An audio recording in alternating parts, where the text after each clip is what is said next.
समंदर उफान पर था, लहरें बेकाबू थीं, हवाएं बेकहराम थीं और एक विदेशी मालवाहक जहाज डूबने की कगार पर था।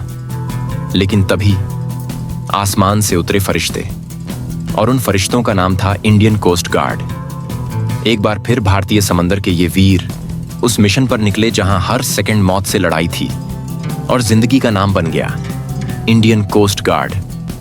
ये घटना हुई केरल के कोच्चि तट से लगभग 38 नॉटिकल मील दक्षिण पश्चिम में, जहां 184 मीटर लंबा कंटेनर शिप MSC एल्सा 3 डूबने लगा। पानी भर रहा था, जहाज झुक चुका था, लहरें 26 डिग्री तक उठ रही थीं और खतरा बहुत बड़ा था। 23 मई को यह जहाज विजिंजम पोर्ट से कोच्चि के लिए रवाना हुआ था, लेकिन 24 मई को दोपहर 1:25 पर एक SOS अलर्ट भेजा गया। कहा गया, शिप बुरी तरह झुक चुका है, बचाइए। और फिर सिर्फ मिनटों में इंडियन कोस्ट गार्ड हरकत में आ गया। हेलीकॉप्टर्स उड़ान भर चुके थे, रेस्क्यू जहाज अपनी टॉप स्पीड में समंदर को चीरते हुए आगे बढ़ रहे थे। ऑपरेशन शुरू हो चुका था, रेस अगेंस्ट टाइम। सुबह करीब 7:50 पर MSC एल्सा 3 पूरी तरह से समंदर में समा गया। जहाज पर सवार थे कुल 24 लोग। इनमें से 21 को इंडियन कोस्ट गार्ड ने और बाकी 3 को इंडियन नेवी ने बचा लिया।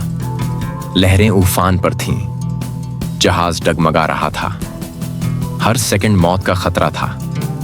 लेकिन कोस्ट गार्ड की ट्रेनिंग, बहादुरी और समर्पण ने नामुमकिन को मुमकिन बना दिया।